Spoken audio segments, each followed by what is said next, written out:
Hello students, ये आपका अपना Yadav maths point YouTube channel है जिसको आप लाइक एंड शेयर करें, सब्सक्राइब भी करें। आपको अच्छे अच्छे वीडियोस मिलते रहेंगे। धन्यवाद।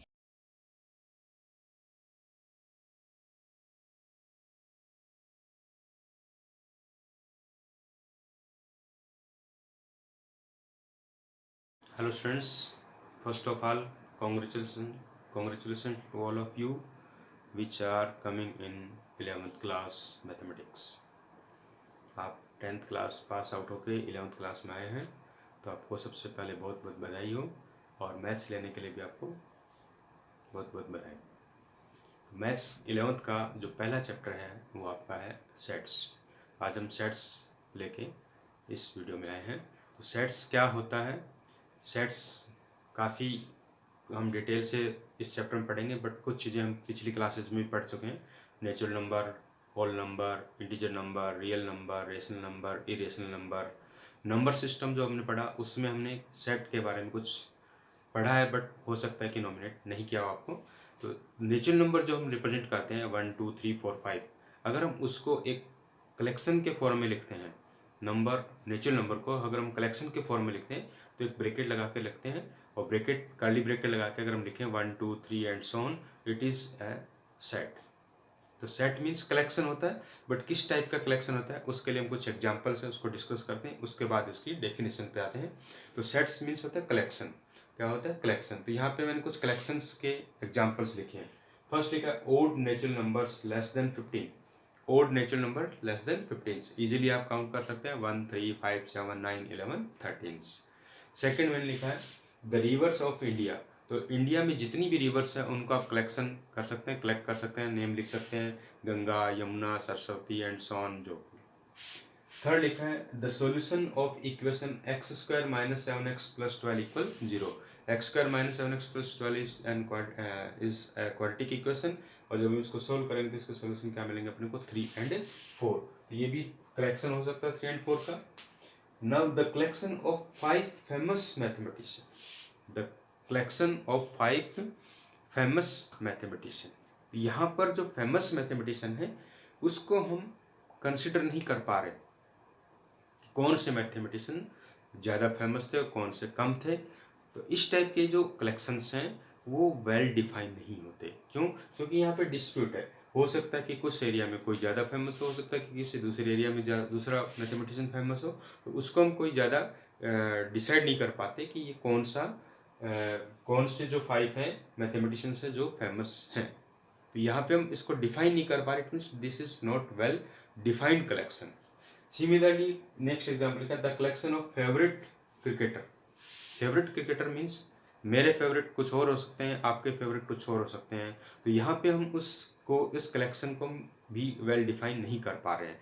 तो जहाँ पे वेल डिफाइन हम नहीं कर पा रहे हैं किसी कलेक्शन को, तो this is not a set. तो सेट का जो डेफिनेशन होगा वो भी इसी पे डिपेंड है, इसी वर्ड्स पे, वेल डिफाइंड पे ही। तो it means a set is a collection of well defined objects और थिंग्स और नंबर्स और फंक्शंस। इट मीन्स जो आप कलेक्शन कर रहे हैं वो कलेक्शन कैसा होना चाहिए? वेल डिफाइन होना चाहिए। अगर वो कलेक्शन वेल डिफाइन है तो ही हम उसको सेट बोलेंगे, अदरवाइज उसको हम सेट नहीं बोलेंगे। तो sets means a well defined collection of objects is called a set.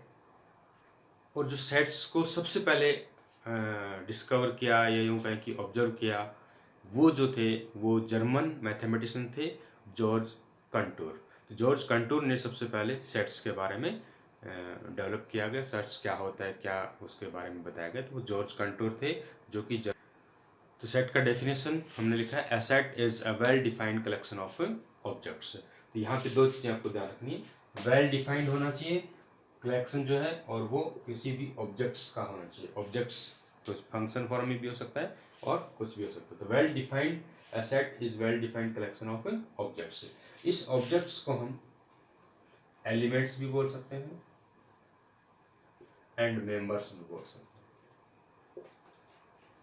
Members, elements और ऑब्जेक्ट्स आर सेम थिंग।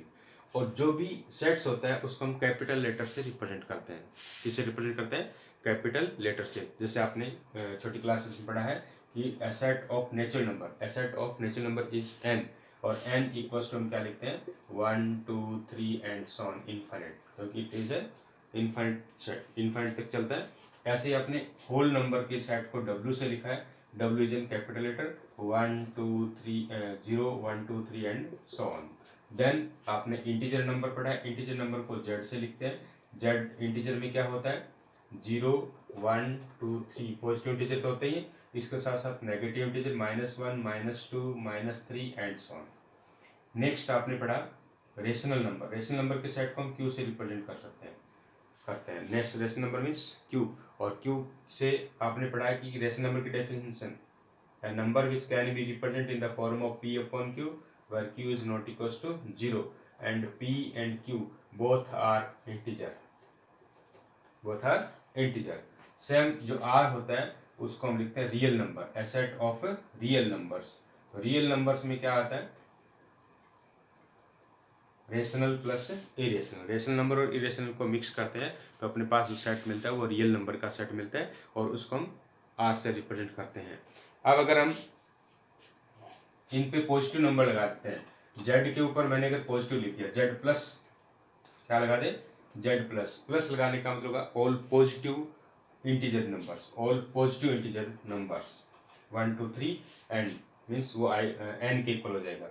ऐसे q अगर हम q पे पॉजिटिव लगा देते हैं ऑल पॉजिटिव रेशनल नंबर, और अगर हम r के ऊपर प्लस लगा देंगे तो क्या हो जाएगा ऑल पॉजिटिव रियल नंबर्स। तो ये आपको ध्यान रखना है, प्लस लगाती पॉजिटिव, माइनस लगाती नेगेटिव। अगर हम यहाँ पे z पे माइनस लगा देंगे तो नेगेटिव रियल नंबर्स हो जाएंगे, नेगेटिव इंटीजर नंबर्स हो जाएंगे -1 -2 -3 एंड सो ऑन। नेक्स्ट अगर हम q पे नेगेटिव लगा देंगे तो it means negative rational numbers, और अगर हम r पे नेगेटिव लगा देंगे, रियल नंबर पे नेगेटिव लगा देंगे तो क्या आ जाएगा नेगेटिव रियल नंबर्स। तो वो प्लस माइनस के अकॉर्डिंग हम पॉजिटिव नेगेटिव डिफाइन करेंगे। तो आपको क्या ध्यान रखना है कि जो सेट होता है उसको हम कैपिटल लेटर से रिप्रेजेंट करते हैं, और जो एलिमेंट्स होते हैं उसको हम स्मॉल लेटर से रिप्रेजेंट कर सकते हैं। जैसे एक सेट लिखा मैंने a set A is vowels of an alphabet. And English alphabet के जो वोवल्स हैं ए ई आई ओ यू, ये अपना सेट ए है, इसको मैंने कैपिटल लेटर से रिप्रेजेंट किया है। अंदर जितने भी एलिमेंट्स लिए उनको हमने स्मॉल लेटर से रिप्रेजेंट किया है ए ई आई ओ यू। तो ये जो लिखने का मेथड होता है ए equal A E I O you, और इसी सेट को मैं इस टाइप से लिखता A equal X such that X is a vowel of English alphabet.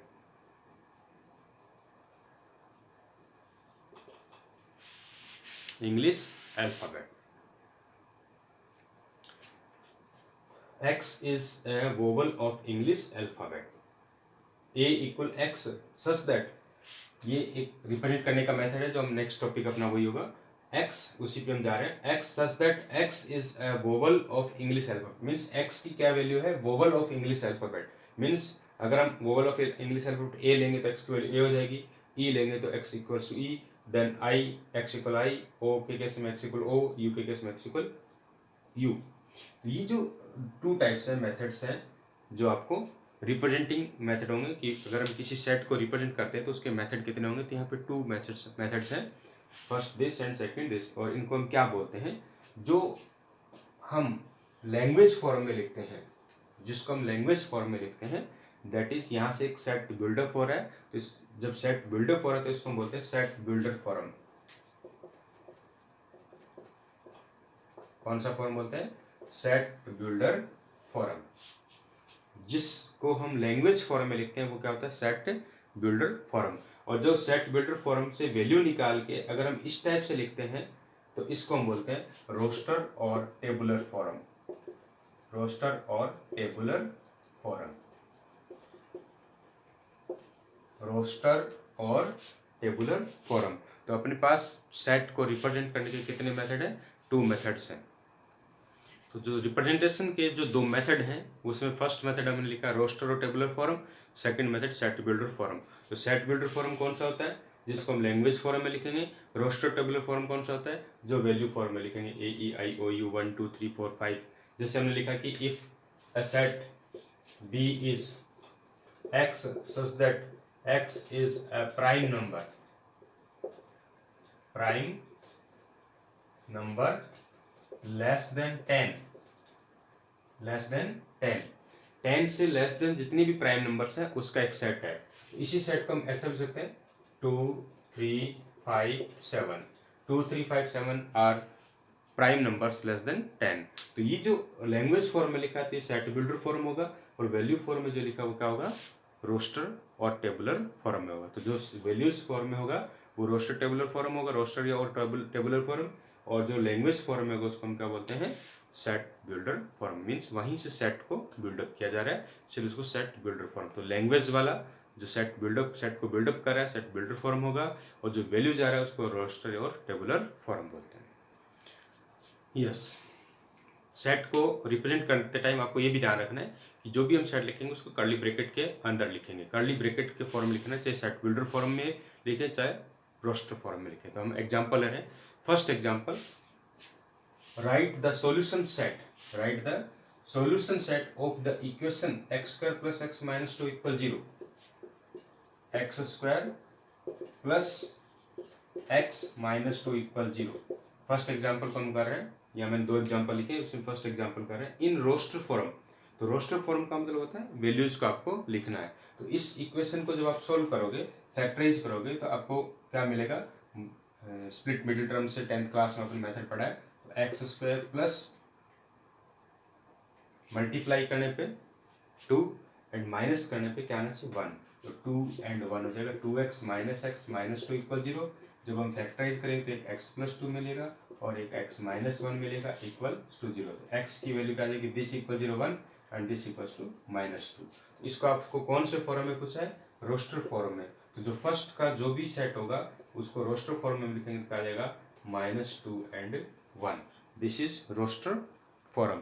तो इस सॉल्यूशन सेट का जो रोस्टर फॉर्म होगा क्या होगा -2 एंड 1, दिस इज सेट। तो फर्स्ट का आंसर क्या होगा -2 and 1 in form of set. Now second example में भी आपको right the set builder form given है x such that x is a positive integer and x square less than 40। It means आपको x ऐसी positive integer लेनी है जिसका square क्या होना चाहिए, लेस देन 40 होना चाहिए। अगर आप x की वैल्यू लेंगे और उसका स्क्वायर करेंगे तो वो वैल्यू क्या होनी चाहिए, less than 40। Positive integer, there are infinite positive integer, but condition क्या अप्लाई कर दिया, x का स्क्वायर क्या होना चाहिए, लेस देन 40। सपोज करो कि आपने 1 लिया, 1 का स्क्वायर क्या होता है 1, less than 40।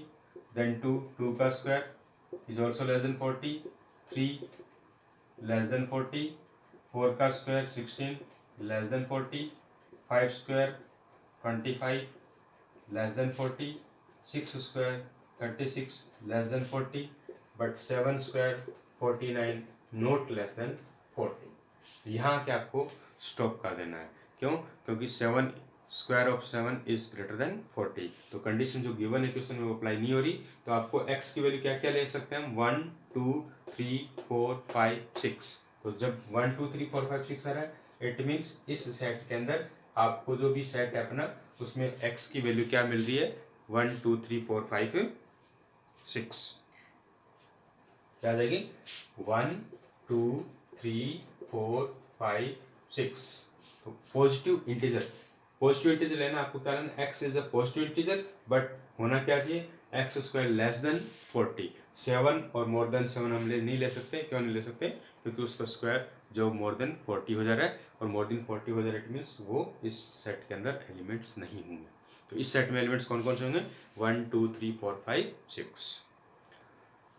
Yes, next example 3, write the set A equals to 1 4 9 16 25 are and in set builder form. क्योंकि जो अपने को गिवन है वो रोस्टर फॉर्म है, हमसे पूछा क्या, सेट बिल्डर फॉर्म में है। तो जब भी सेट बिल्डर फॉर्म में आपसे पूछा जाए तो आपको थोड़ा सा लॉजिकली माइंड लगाना है कि किस टाइप की सीक्वेंस बन रही है या किस टाइप का फॉर्म बन रहा है, तो जिसको हम उसको किस फॉर्म, लैंग्वेज फॉर्म में लिख सकते हैं।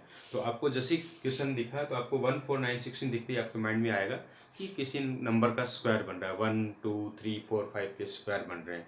इट मीन्स नेचुरल नंबर के स्क्वायर बन रहे हैं, 1 1 का स्क्वायर बन रहा है, 2 4 2 का स्क्वायर बन रहा है, 9 3 का स्क्वायर बन रहा है, 16 4 का स्क्वायर बन रहा है। तो आपको ये देखते ही नजर ये आ रहा है कि ये नेचुरल नंबर के स्क्वायर बन रहे हैं। तो इसको आप जब भी लिखेंगे सेट बिल्डर फॉर्म में, तो थर्ड एग्जांपल का सॉल्यूशन क्या मिलेगा आपको, सेट A इक्वल और लिखना हमें चाहिए इस टाइप से x such that, x such that means ये जो x है और ये जो साइन होता है वो such that का होता है।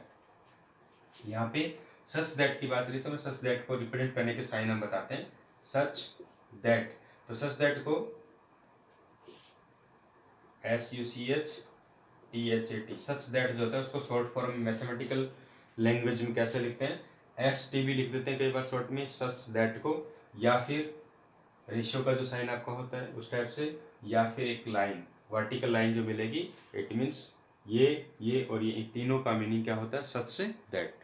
तो such that X such that, और सच दैट मीन्स ये किस टाइप से एक्स है, इसकी वैल्यू क्या हो सकती है। हमने अभी देखा कि ये जो 1, 4, 9, 16, 25 है ये स्क्वायर ऑफ नेचुरल नंबर है, तो हम लिख देंगे x, ये जो वैल्यू क्या है, x is a square of natural number.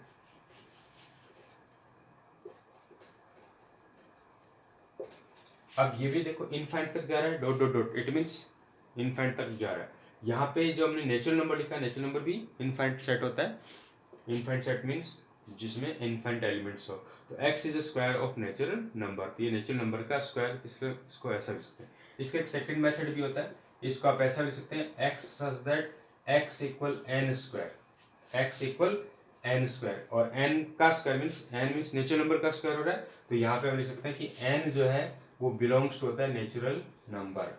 अब यहाँ पे जो बिलोंग्स टू का साइन है इसको अब भी आपको ध्यान रखना है, x ये जो e का e जैसा साइन होता है, belongs to, is belongs to,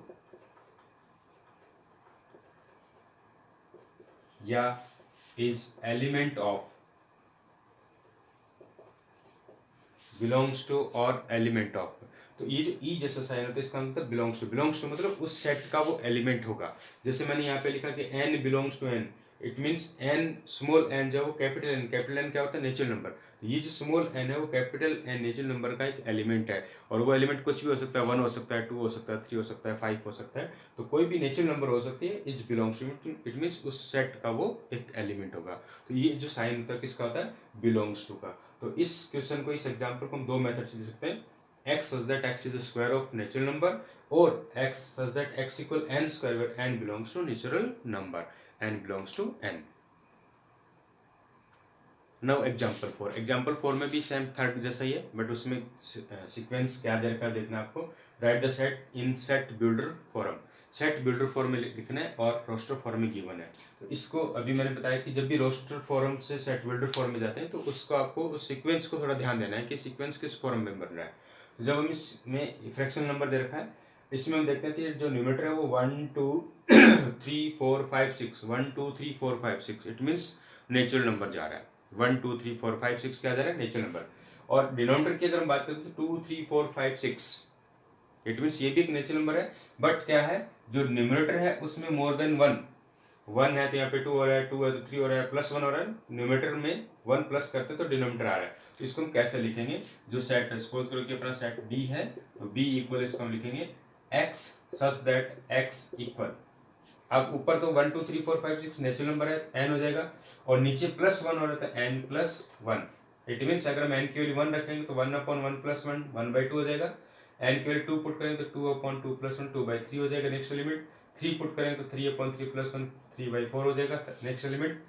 but n belongs to n, natural number तो है ही, बट यहाँ पर क्या कंडीशन है, पिछले केस में तो क्या था कि वो इनफाइनाइट सेट था, इनफाइनाइट तक जा रहा था, बट यहाँ पे बाउंड कर दिया कि 6/7 तक ही जा रहा है, 6/7 तक जा रहा है, इट मीन्स जो लास्ट n की वैल्यू वो क्या है, 6 है, it means last natural number क्या है, 6 है। तो इसको आप लिखने का मेथड क्या रहेगा, n मीन्स नेचुरल नंबर क्या होगा, लेस देन और 6, लेस देन और इक्वल्स टू 6, क्योंकि लास्ट नेचुरल नंबर क्या हो रही है 6, तो 6 तक हमें ले जाना है, n की वैल्यू कहाँ तक ले जानी, 6 तक,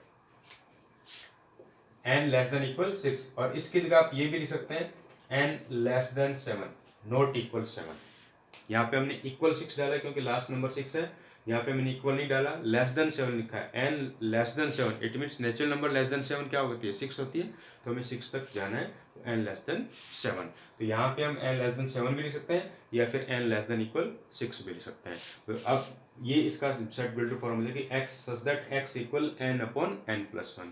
तो ये आपको कैसे ध्यान में लाना है, वो सीक्वेंस जो भी आपको देखे उसके अकॉर्डिंग देखना है। ये ऊपर 1 2 3 4 5 है, दैट मीन्स ऊपर numerator is natural number and denominator is +1।